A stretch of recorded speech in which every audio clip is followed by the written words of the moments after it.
Okay, welcome back. Before we go into the next topic, let me quickly read what Yinka Bola Tito Ojo is saying on Twitter. He says, I believe in Nigeria and I'm a Nigerian. So we should believe in Nigeria, no matter what, the situation Absolutely. is. You need to know that that is the biggest project in this country. Nigeria is the biggest project, and all hands must be on deck to make it work. So what do we have on social media? All right, so social media connects you with friends, family, businesses, and associates, and even total strangers. And that's quite strange. Yeah. Somebody will just pop up at you and say hello. Hi. And then I'm wondering, okay, so from where? Yes, 10 years ago, Facebook claimed 20 million users. Now, that number has blown up to nearly 2 billion. That's about a quarter of the world's population. But attached to these seamless connections are cybersecurity issues. How safe are we? While there are security settings for some social media accounts and the ability to set an account to private, your personal and business information remain vulnerable, whether you like it or not. Yes. Now, we have guests in the studio to discuss the total cyberspace infrastructure and security. We have Mr. Femi Ake, Country Manager, Asset. Thank you so much for being part of the program. We also have Adedayo Adesonya. He's a cybersecurity expert. Thank you for joining us. Adedayo is going to join us very soon. All right, yes, I understand very he's soon. He's going to join us very downstairs. soon. So that's Abib. And join us very soon. Sorry about that. Abib Adebisi, thank you very much for joining us in the studio. While we are waiting for Abib Adedayo to join us, you mentioned Facebook or Twitter, all of those social media space that that we have. How safe can they be? We all want to be on social media. Or okay, maybe not all of us, because some people will tell you, I don't want to go near anywhere, my privacy is not guaranteed. True. Okay, so here's how I look at it. First, we should look at attention. Do we pay attention? I mean, you asked, you said, how safe are these things? I would say they are as safe as you make them to be. That's just the truth. They are safe as you make them to be. And this is because physically, when you go out, you pay attention to your security. When you're traveling, you put padlocks on your traveling bags. When you drive your car to a place and you park, you lock the doors. When you leave when you go to bed at night, you close your windows, you lock the doors. But when you're online, when you're on the internet, be it social media, you are on a messaging app, or you're sending mails, do you pay the same attention to your security as you would physically? That's where we should start from. And it is in that attention that you begin to understand how these apps can be safe. Yeah, but you listen, if you listen to my intro, we mentioned the fact that even though there are security settings on some of these social media platforms, people still get hacked. They didn't pay attention. So it's about attention. It really is. At the core of it is about attention. Like you said, we all want to be on social media. At least a lot of us want to be. And that's where the fun is for us. So we can't be bothered about... Fun for some people, it's business. So. Yes, so it is business and it is fun for some. But attention is important as well. As much as you want to make money on social media and, and reach your market and all that, also pay attention to the safety aspect of these apps. The security settings that you mentioned. How many people can confidently say they've spent up to 30 minutes looking through their security settings on every app? Say today I'm going to sit down on Facebook and read everything, every tab on my security menu. All right, even though I would like to go to Mr. Femi Ake right now, but the questions keep popping up. We have enough time to discuss this. All right. All right, are you saying then that it is possible for someone not to get attacked or hacked even though people are deliberately after your account? Okay, so to answer as you have directly asked, it is not possible. It is impossible to stop it. But the aim of security and paying attention to it is to mitigate it. The longer you can stop the attack is the better. So you cannot take it out entirely. I cannot stop from being hacked. but I can prevent it as much as possible. The longer I can prevent it, the safer I am. That's the idea. So the moment you stop paying attention, it becomes easier to get hacked, and you will get hacked. Because you see, whether you like it or not, there are people that is their daily to do. Who can I hack today? Who is not paying attention? Who can I get into their account? So you don't have to be important to be hacked. You don't have to have a lot of money to be hacked. That's another mistake we make. Some people feel that because I'm just a regular person, I don't have so much, I'm not known. Why should I be hacked? Why should you not be? That's the question the attacker is asking. Why should I single you? Why should I not single you out? All right. Okay, so let me come to Kayode. Yeah. I know you're on Twitter, Instagram, and how much attention do you pay to some of these things? I won't answer the question directly. I'll just say that this discussion gives me reason to then look more closely. All right, so let's take the focus off me now. Oh yes, off you, and go to we were talking about the other guests, the country, the cybersecurity expert, Mr. Adedayo Adesanya. So he's finally here with us. Thank you. Good to have you this morning. So we were talking about security settings and all of that. I'll just let you catch your breath. Let me come to Mr. Ake. He said if we pay more attention to some of the things and spend some time reading through the security settings, we'll be fine. Is that all about it? No, that's really not all about it. Apparently, if let me use this analogy. If you have a house, right? You pay attention to locking your doors, ensuring that the security is well up to speed, right? And you do not sort of go extra mile to possibly employ security men, employ military guys to prefer more security to your environment and to the house that you want to put in order or put up to speed with security. You stand the risk of just having someone come and knock your padlocks off and get into the apartment and take whatever they want to take. It applies to social media as well. So you have social media accounts. You've read all the privacy information, you've given all the permissions and all, but you don't go extra mile to keep the devices where these applications actually reside, to keep them secure. There are so many affordable antivirus solutions, so many affordable security solutions on your mobile devices, on PCs, that you can invest in. Investing that I meant is not so expensive. Some you can get as low as 4,000. Some can be as low as 2,000, depending on the brand that you're buying. You can invest in this and then give yourself some extra layer of security. So if at all a hacker tries to gain access into the application or into the device that holds these applications, then they get deterred.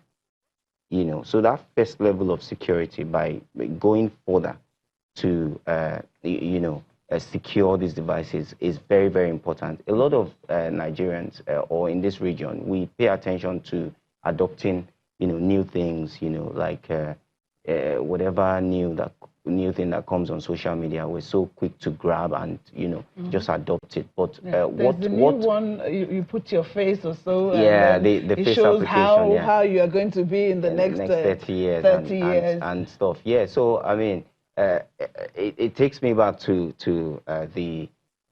what Habib mentioned in respect to reading your privacy, the terms and conditions on these applications, paying attention to them. All right. Okay, so let's look at it. You read all these things. Yeah. But there's a reason you went to the application in the first place. I want to be on Facebook. I want to be on Instagram. You can yes, you have a choice, but then there are also benefits to being on these social media platforms. Now, having said this, let me go to Mr. Adedayo Adesanya. People say, what do I have?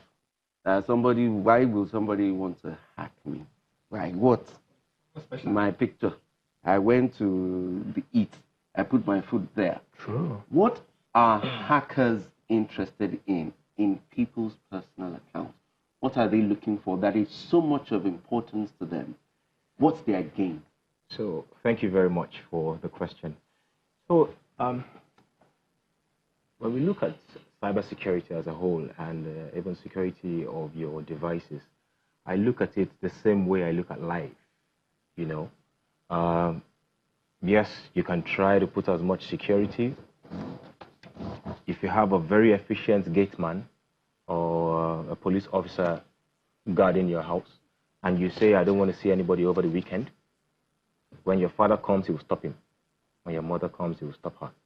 You know, so at times, there's always a thing of how do we find the balance, you know, between security, productivity, and, you know, the rest of the paraphernalia.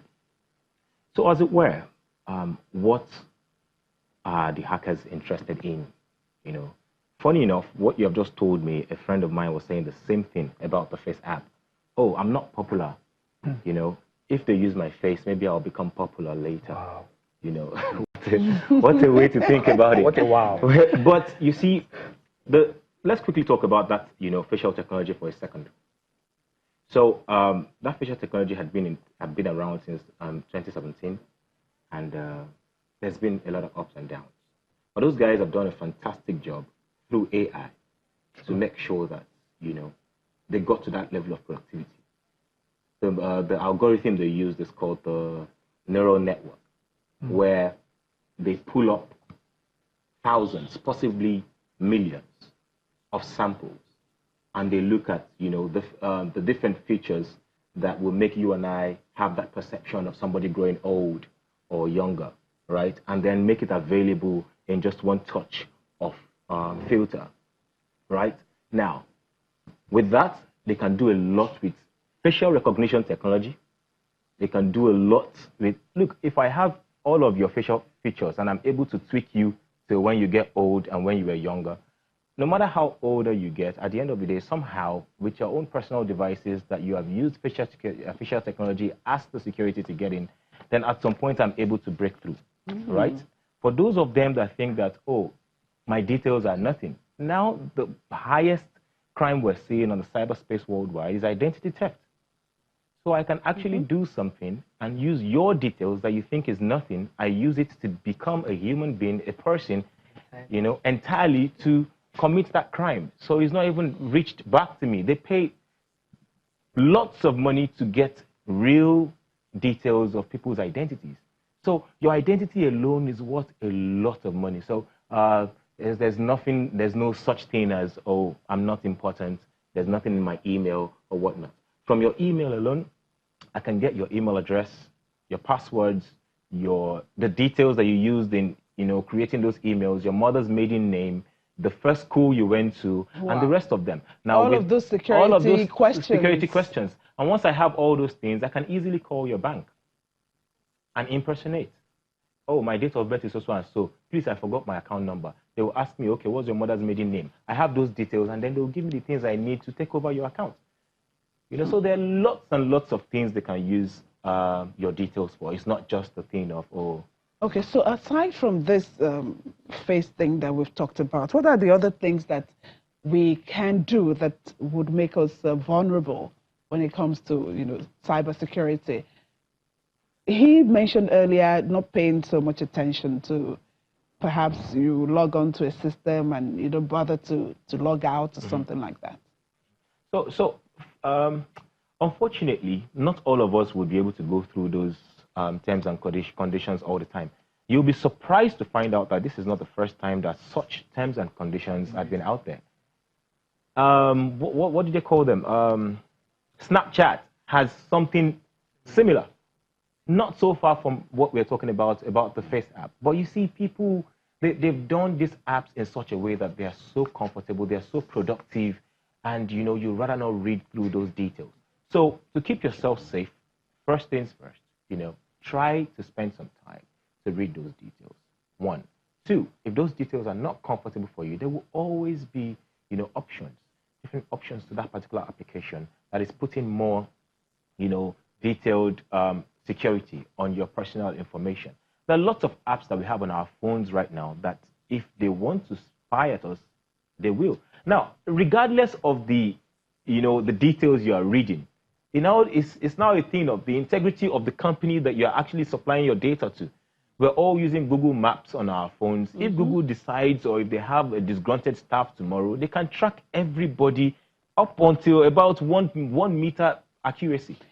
Yeah. Okay, so I'm just, as you're saying it, I'm just thinking in my brain, okay, so why should I then go on some of this social media? Of course, I'm not going to live there, but how safe then can I be? Is it a question of, okay, I should be there, but be aware of the kind of things that I put out there? Yeah. Is it more of that? 100%. Just so if I have to, because I even hear sometimes if you work for an organization, these hackers could go through you to get to your organization. Anything happens. Wow. Tell me about that. Okay, so how can that happen? So you literally took the words out of my mouth. I was going to say the same thing, just as you mentioned that, back to the issue of I'm not important, I have nothing of value to be stolen out. So that's where that comes in. Sometimes the hackers are not interested. You are not the intended target. So we should always assume that maybe I'm not the intended target. Maybe someone I know, somewhere I work, information I have is the intended target. And that's what they're after. So they are going through me to get there. So if you always put yourself in that position, you pay more attention again, back to attention. And what the beautiful thing about attention is it makes you ask questions. We're talking about FaceApp now because someone paid attention to it and say, hey, why is it asking for this? But like you said, other people have done the same thing. Or maybe people did not remember to ask then. So that's what the beauty of attention does. It forces you to ask questions. Say, why do you need this to do what you want to do? Why? I want to be on your platform. But the terms and agreements you want me to accept, why should I accept them? Of what function is it to the platform? Another thing we should also think about is permissions. All these platforms seek certain permissions when you're about to use them. Question those permissions. The other day I downloaded a game. I wanted to test the game, and the first permission that popped up on my screen was contact. This game would like to access your contact. I'm like, for what? Yeah. I want to play a game. Okay. Say I want to look at my contact. I denied it. The next one popped up, permission for my gallery. For what now? Okay. To play a game? No, you know. But the funny thing is, by the time you deny all those permissions, the app still works. Because sometimes you want to, for instance, maybe make a call or do something, and then this thing pops up. Allow permission to do this. For what now? To do what? What are you looking for there? I like your for what now. Always question these things. All right. Yeah. Okay. And okay. Okay. So I'm looking at this. Whilst the euphoria of FaceApp was going on, people were sending in their pictures. Please help me check this. I think the FaceApp app itself crashed at some point because some people could not download the app. They couldn't use it. That's how much people wanted to see how they would look 40 years down the line. Now, this is my question. Now, within 12 hours, the United States Senate, a senator in the United States asked for a probe of that app, citing security and information mining reasons and all of that from Russia and all of those things. Now, what could be the intention, albeit evil intention, of people who make apps viral? Especially given the fact that he said that this app has been in existence for 3 years. How come in 24 hours it became a global rage? Okay, so, sorry, you just hold your thoughts. We'll take this quick break and we'll be back to take your answers. Okay, thank you. All right, so we're still discussing the issue of cybersecurity, and this is Sunrise. Before we went on that break, I was asking the question, let me address that question to you. When things go viral in, say, 12 hours, 24 hours, are there risks to it?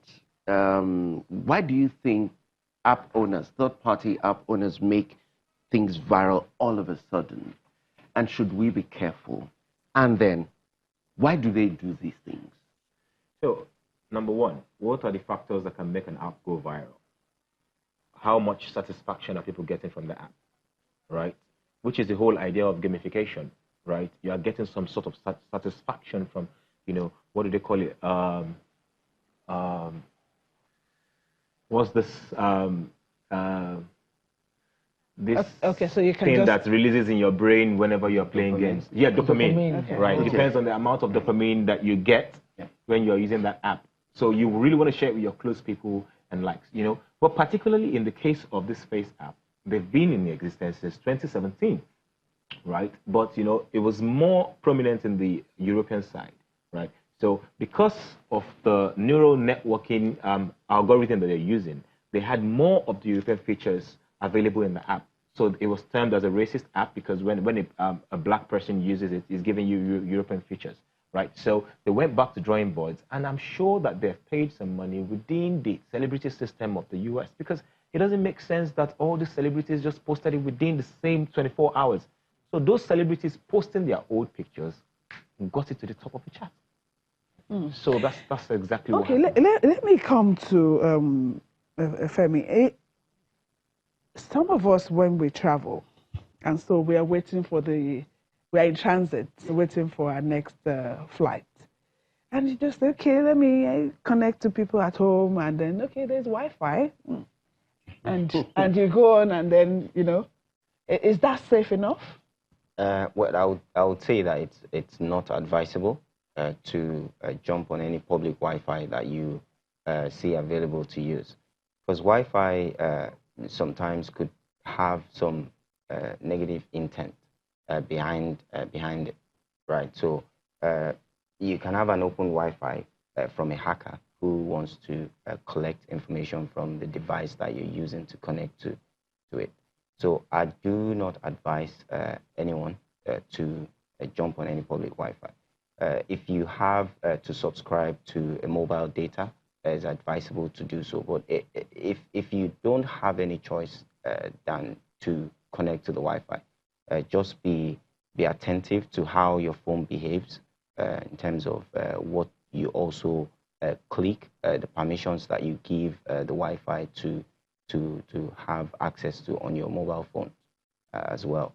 The information most of these most of the hackers collect from your mobile phone, simply your personal details, your bank details, your location. They want to know where you are. They want to know if you're very, very important, if they can access someone very important through you, just as Habib mentioned.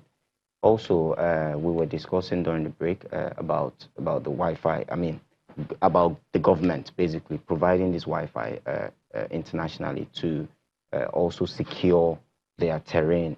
They want to be able to profile whoever that is connecting or connected to the Wi-Fi, or that is passing through their nation, to profile them and be sure that they are not of any security risk.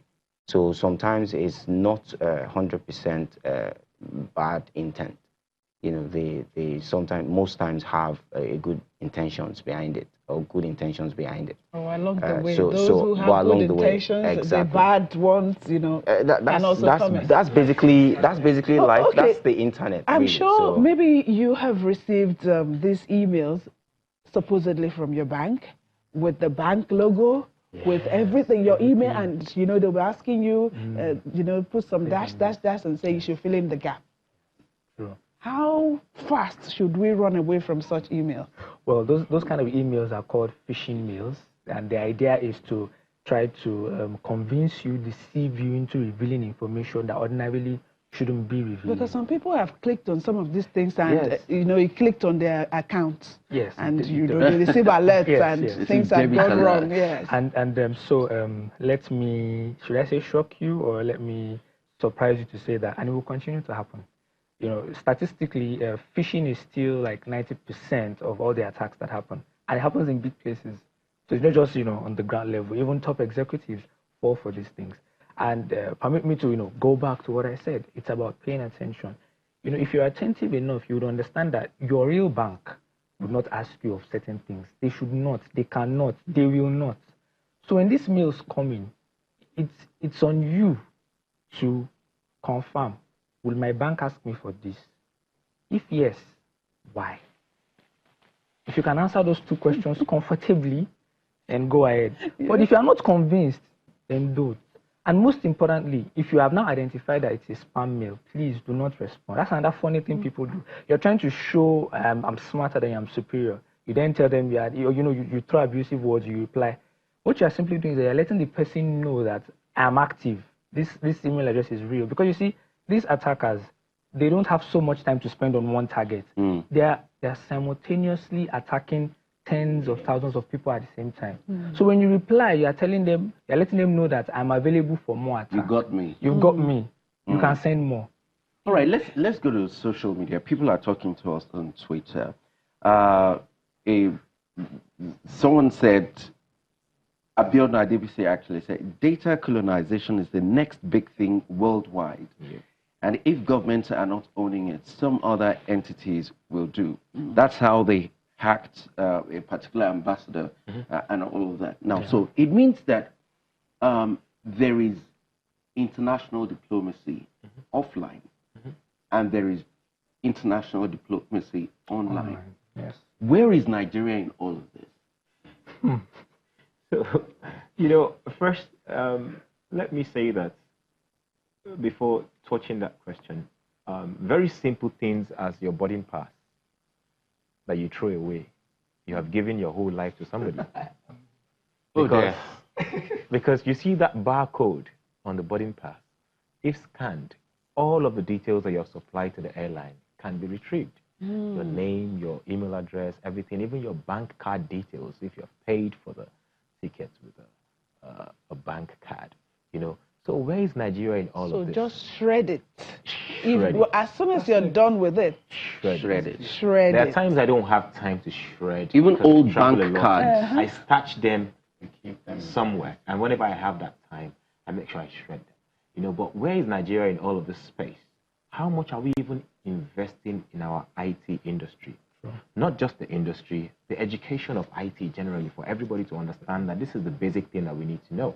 The security, your personal security online or everywhere has to be treated like your underwear. Thank you. Yes, because you will always pay attention to your underwear. You will change your underwear as much as possible. You will make sure that they're clean and all of that. So that's exactly how it should be treated. So let us take it back to the universities, back to the high schools. That's the root cause of the problem. You understand? Our big men who are in positions don't even know this little security tips that they should adhere by, so that they can't reach other important people through them. So exactly. I'd say that Nigeria was still a distance from where we're meant to be. I think that the quickest thing we can do is to make sure that the minimum security basics are made available for the young ones who are coming up, and then probably have a class a session often for the older ones as well, to make sure that we come to speed. Other countries around the world have things that we call cyber armies. Have you ever heard of that? Israel does. Yes, cyber army. So wars are now being fought on the Online. internet. Do we have this cyber army in Nigeria? Okay, so that's the question that we're throwing, at out there. Every one of us. Let's find out, Bola Tito Ojo is saying that, is there any organization or body regulating the activities of app owners? To be honest with you, most mobile applications are, or reside on app stores like Google Play Store, Apple Store, iOS Store. Yeah.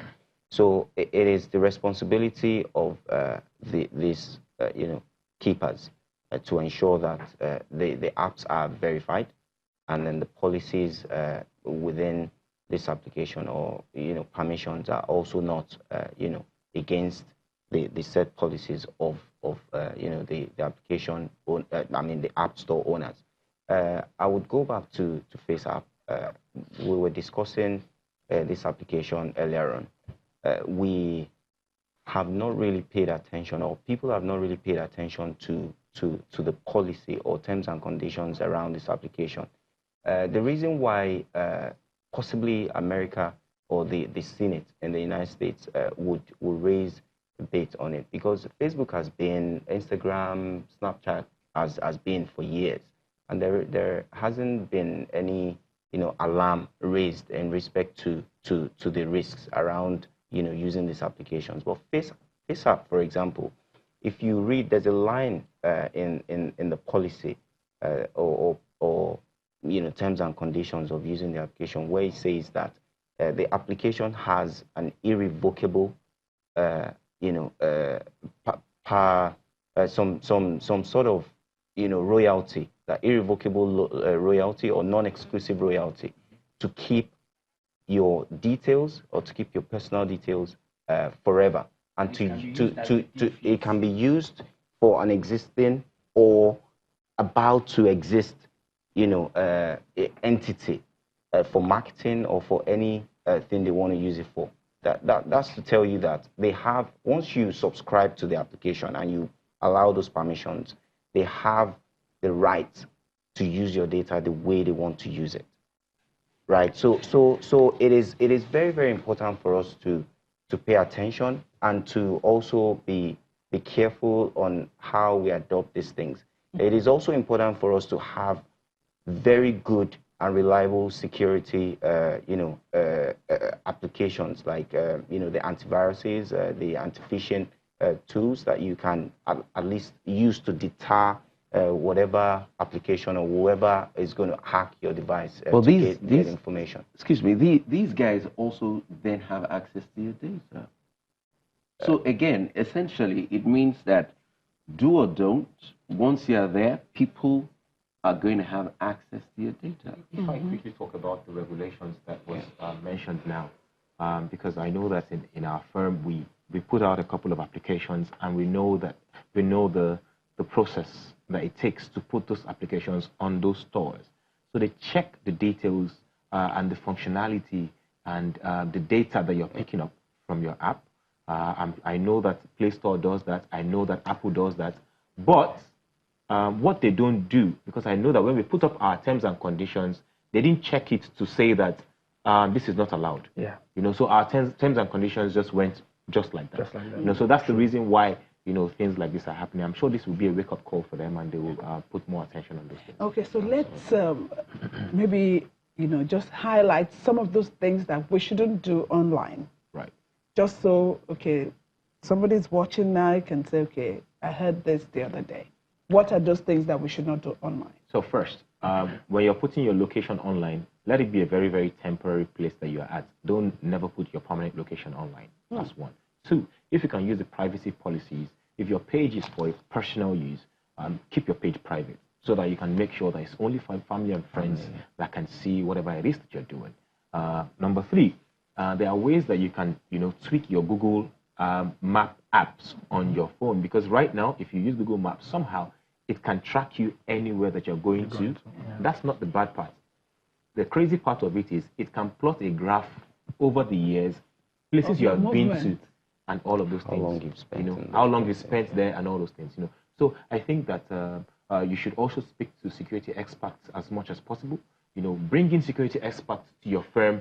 Let them have a session with your members of staff, because at the end of the day, it comes back to your firm. And just before you continue, this is not just about individuals, because organizations also have, they're on this space that we're talking about. And these organizations and their pages are being handled by individuals who are prone to mistakes, right? So if this individual is prone to any mistake, it comes back to the firm, to the company. So I think that moving forward, the lasting solution that everybody can have is to make sure that you call in security experts once in a while to have a session with your members of staff, because security, all the things we've talked about today, would not be valid in the next 1 year. Yeah, it's always updated. It keeps evolving. So you need to continue to educate your members of staff, because at the end of the day, you are actually protecting your firm as well.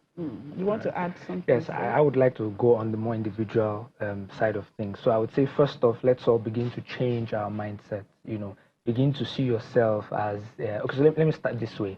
Data is the new oil. So if you don't take anything away from viewers at home, if you don't take anything away from this, remember one thing, that data is the new oil. And that's how it's going to be for a while to come. So you are data, and you are just as important as any other data. In the world of malicious hacks and all, you and the president, you're on the same level. They don't segregate. In that world, there's no less important, more important. Everybody's on the same level. So they are hunting you as much as they are hunting the celebrity. So if you think that way, you begin to think twice before you do one or two things. Also, you should also, don't share things on the spot. I'm trying to remember the word now. Okay, like some people who, for instance, I'm traveling, then I say, okay, so right now I'm at the International Airport. Yeah. Everything shouldn't be real time. Here. Exactly. Okay. You can share them tomorrow. You can share them next week. The point is you want to share them, fine, but must you share them now in that moment? Must you even share that much information? Well, I mean, people would argue back and forth. So I would say if you want to share, it's your personal issue. Okay. But must you do it at that moment? You need the dopamine from the likes. From the likes, you know. Yeah. Because even Instagram is now putting a cap on the likes. They are already testing it in some countries where they're hiding the likes so that people don't get the pressure of, oh, I want likes, I want likes, I want likes. Yeah, all right. So the way we talked about these things, highlighting the threats and the risks, I can imagine some people will just say, look, I'm done. Leaving all the social media environment and all of that. Should it come to that? What succor can you give someone and say, well, it's really not that bad? You it's can. Not all it's not all doom and gloom. So the thing is, you have to look at the advantages of social media, right? Yes, and because Dr. Odunayo is asking, he wants to know how you rate the emergence of social media, the advantages as against it. Yeah, so we look at, if you want to compare advantages vis-a-vis disadvantages, I would rate advantages more highly than the disadvantages. So social media has really helped a lot of people to connect with their lost ones, lost friends, to build businesses. A lot of small and medium businesses now thrive on social media. So you realize that people don't even need to own a physical store to sell these days. So look at that advantage. Look at how it has helped to build businesses and build people, connect people together. And also, if you look at the on a large scale, it helped so many presidents to win elections. So I mean, I can confirm the president of United States, even in Nigeria as well. So if we don't go too far, so it has helped a lot of people on the positive side. However, social media is also like life in general, right?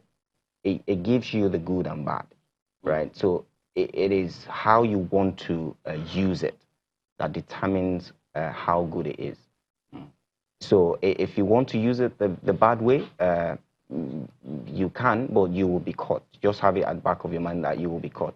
Also, in the real sense of it, right, the bad eggs or the cyber criminals have used it to commit fraud, terrorism, and people have actually lost their lives due to social media. So, it's not, when you look at that as well, it has not really benefited some section of the people. All right, so thank you very much. That's where we draw the curtain on that conversation. Viewers at home, whatever you do, just be safe. Like we began on this subject matter, pay attention. Pay attention. That's the responsibility you owe to yourself. I also want to thank you, Mr. Femi Ake, Country Manager, Asset, Mr. Ade Dayo Adesoya, Cybersecurity Expert, and of course, Mr. Habib Adebisi, Cybersecurity Expert. Thank you, gentlemen, for being part of this conversation. Thank you for having us. Thank you. All right. And don't always forget to log out. Yes, don't forget to log out. All right, so we'll take a short break. Now, when we come back, we'll be talking about human capital development and unemployment in Nigeria. Join us again.